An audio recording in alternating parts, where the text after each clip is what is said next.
Don't even have words. I love these so much. So good. They do kind of look a little like eggs. Hey everyone, it's Nea. I'm back with another recipe drop. Today I'm going to be making Norwegian custard buns, which are called Skolebrød in Norway. For this recipe, I'm going to be making a yeasted sweet dough and then filling them with a vanilla custard. And then they're going to be finished off with a little bit of coconut and a glaze. So let's get started. Okay, so the first thing I'm going to do is ground our cardamom, half a teaspoon here. And I'm using the Perch mortar and pestle by Holcomb. Little feet on the bottom so it's not going to move, and it also dampens the pressure from the pounding. And the thing that I really like about it is that it kind of, you can turn it around like this, so it makes it really easy to kind of get in from all angles. You can use pre-ground cardamom. Grinding it yourself, I think it's so much better. More control in terms of the size. I'm only using half a teaspoon of cardamom seeds. Once it's ground, it'll end up being about a whole teaspoon. So if you're using pre-ground, then just use a teaspoon. I'm gonna heat up my milk. I have about a cup of milk here. I'm gonna heat this until it's lukewarm to the touch, so about 110 degrees. It's only gonna sit there for about a minute on low heat. I'm gonna mix together 2 teaspoons of active dry yeast and 3.5 tablespoons of sugar. The main difference between active dry yeast and instant yeast is that instant yeast you can mix in with all the ingredients and it's gonna rise and it's gonna be activated already, but active dry yeast needs to be activated, so kind of like woken up with a hot liquid, so either milk or water. I like to use active dry yeast because it has to proof for a little bit longer, which is gonna yield to more flavor development. You really wanna make sure it's not too hot because then it could kill the yeast. And again, if it's too cold, it's not gonna activate it. So now I'm gonna pour it directly into the bowl with the sugar and the yeast. Give it a nice little stir, and it's gonna sit here for about 5 minutes until it starts to foam on top. If it doesn't foam, your yeast might be old. Yeast should always be kept in the fridge for the most part. That's how at least you get it to last as long as possible. I'm trying to get in the habit of keeping my space clean and like reusing pots, because obviously the less like stuff you use, the less you have to clean, which is very big for me. Yeast has kind of started to like bubble a little bit and like form a little layer on top. So that's important because that's how you know it's activated, and you're good to add the rest of the ingredients. I'm gonna add 400 grams of bread flour. I like to use bread flour because bread flour has more protein in it than all-purpose, and that's gonna lead to more gluten formation, which is gonna make the buns more soft and more chewy, and I really think there's a big difference. However, if you don't have bread flour, you can use all-purpose and they will still be really good. Okay, going in with the cardamom, a really, really classic ingredient in a lot of Scandinavian baking. 1/4 teaspoon of kosher salt. Now I'm gonna put in our dough hook. We're making dough. Mix, mix, mix. Now with the mixer still running, I'm gonna drop in 3 tablespoons of softened butter. Softened butter is super important here, otherwise it's not really gonna mix in evenly. Okay, so it's looking good. It's completely come off the sides and it's pretty tacky, which is exactly what we're looking for. To check to see if it's kneaded enough, you can do a stretch test or you can do like a window test. If you can pull it up like that without it ripping, then it should be good to go. Window pane test, so you could spread it apart. If you can kind of see your shadow behind, yeah, it looks good. Now I'm just gonna shape it into a little ball and just put it on there tightly. So to help it proof, just put it in a warmer spot in your kitchen. I'm gonna be preheating the oven, so I'm gonna place it close to the oven, or you can also put it near a window if it's summer. Now, as the dough is proofing, we're gonna move on to our custard. Into this Heston saucier, I am gonna pour 1 cup of whole milk, and then I love to use vanilla bean. You can use vanilla bean paste if you want, or you can also use extract, but vanilla bean is definitely preferred for this recipe. So cutting it crosswise, and then gonna split it down the middle lengthwise as well, making sure not to go all the way through. It smells so good.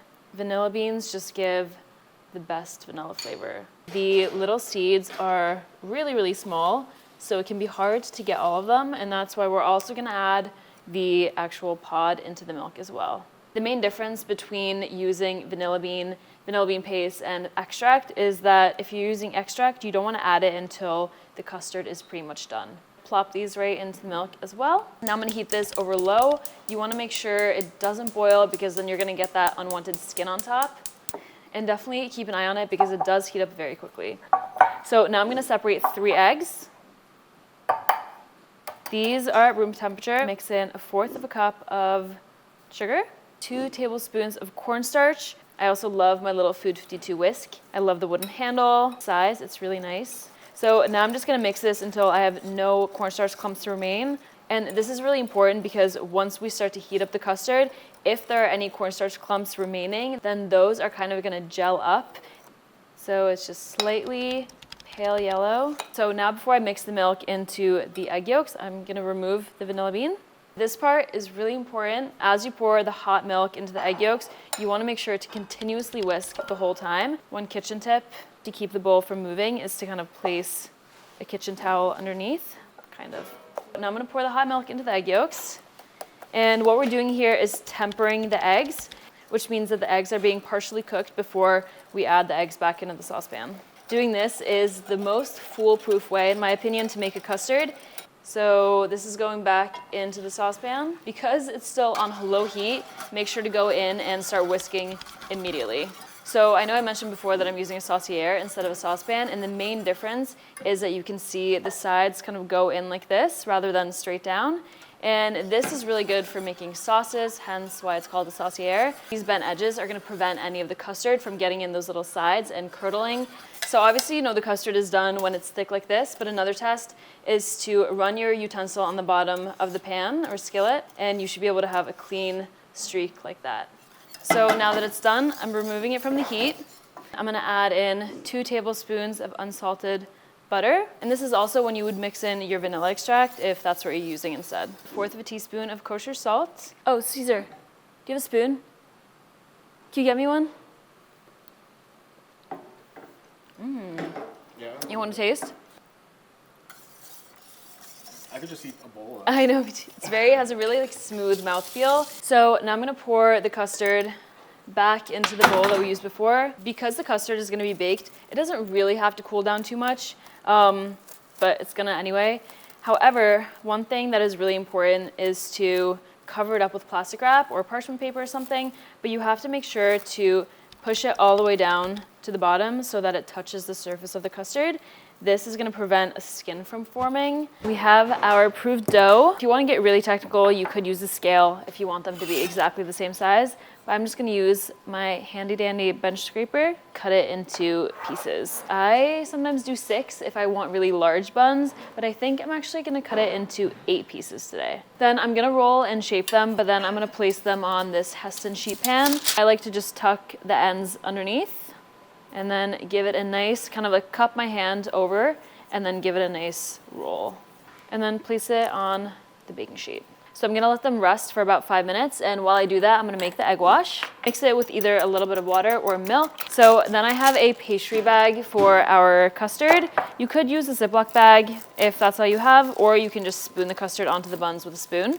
This custard recipe actually makes a little bit more than you probably need for the custard, so you could either double a recipe or you could save the custard for another dessert. I'm gonna make little holes in the center of these. So I'm just taking the back of a tablespoon. You could use your hands, but really kind of like get in there. And then add about 2 tablespoons or 1.5 tablespoons to each bun. So we're gonna do second proof. And since there's custard on top, I don't dare to put a kitchen towel on top. So I'm going in with a second sheet pan. Now these are gonna proof for about 30 more minutes. And in the meantime, I'm gonna preheat the oven to 375 degrees Fahrenheit. Since these have now proved a little bit, now I'm gonna brush the egg wash all around the sides. Make sure not to get onto the custard. I like using these more so than the like plastic ones because I feel like they hold onto liquid a little bit better. Okay, these look really nice and glossy. They do kind of look a little like eggs. So now they're gonna go in the oven and bake until they're puffy and super nice and golden brown. I'm gonna put them in for 20 to 25 minutes. Okay, the buns are done, so I'm gonna grab them out of the oven. Oh, they look so good. So now we're actually gonna make a glaze. So I have 1/2 cup of powdered sugar in this gorgeous Casafina bowl. I love it. About 1 tablespoon of milk. Again, you could use a tablespoon of water instead. Think of this as a pretty drizzleable glaze. It should look like the glaze of like a glazed donut, I guess. And then I also have about 1 cup of shredded coconut, which we're gonna dip them in as well. I'm gonna brush them with a thin layer of glaze.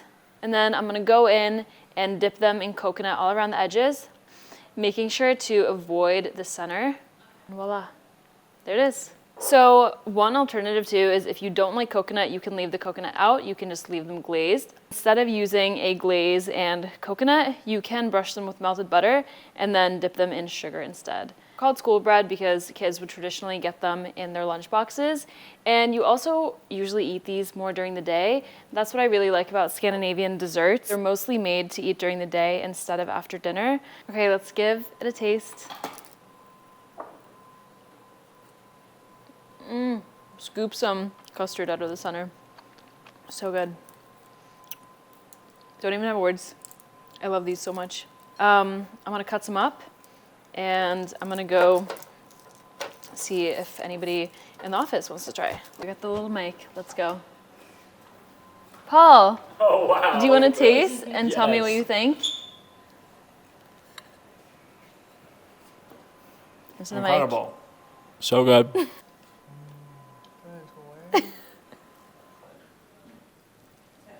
It's so fluffy. I love it. Thank you. Nice job, Nea. And it's fresh. I mean, I love something fresh. So. Thanks for watching, team. Out.